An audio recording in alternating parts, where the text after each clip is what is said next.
Hi guys, in this discussion of How I Became a Hindu by Sita Ram Goel, we start chapter 7. It's called Back to Square One. You must understand what it means. Now, this part I am not going to read because of some brilliant political thought. This part I'll read simply because I want to highlight how beautiful his writing skills were, his literary skills about when he's discussing himself and his introspections. Let's start. I was back to square one. My faith in Gandhism had lost the battle to Marxism. Now I was no longer a Marxist. I asked myself again and again, where do I go from here? The business of life can go on very well without an ideological frame of reference. One eats and mates and sleeps and makes a living. One reads books and papers and gossips and goes about passing conventional judgments on current events. One has a family, a profession, a circle of friends, and some hobby to keep one occupied in leisure time. One grows old, collects one's own share of diseases, and looks back with anguish towards earlier days when one was young and active. For most of us ordinary mortals, this is the whole of human life. We take very seriously our successes and failures, and our loves and hates, without spending a thought on what it is all about.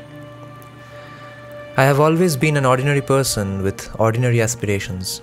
Left to myself, I would have led an ordinary life. I was a good business executive by now, having acquired a considerable experience in export business. I could have achieved more success along the same line. Maybe I would have been invited by some millionaire in Kolkata to become his junior partner and earned my own millions in due course. That was one of the fond dreams which my father had dreamt for me. He knew a few people who were poor but talented to start with, and who had succeeded as partners of more successful men.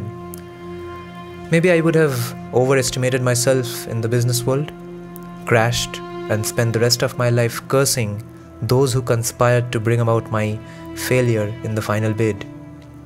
I had met quite a few specimens of such failure in Kolkata, but I had already met a man who will not let me be. That was Ramswarup. He had tried his best to rescue me from the twin morass of a false self-esteem and a degrading self-pity. This is one of my favorite sentences in the entire book.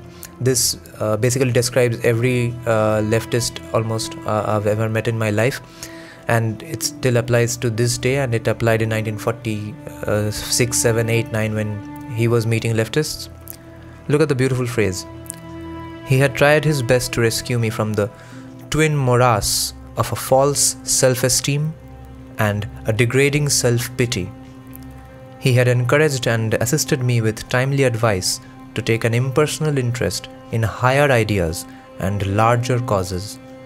As I shared his ideas and concern for social causes, I could not question his command for action.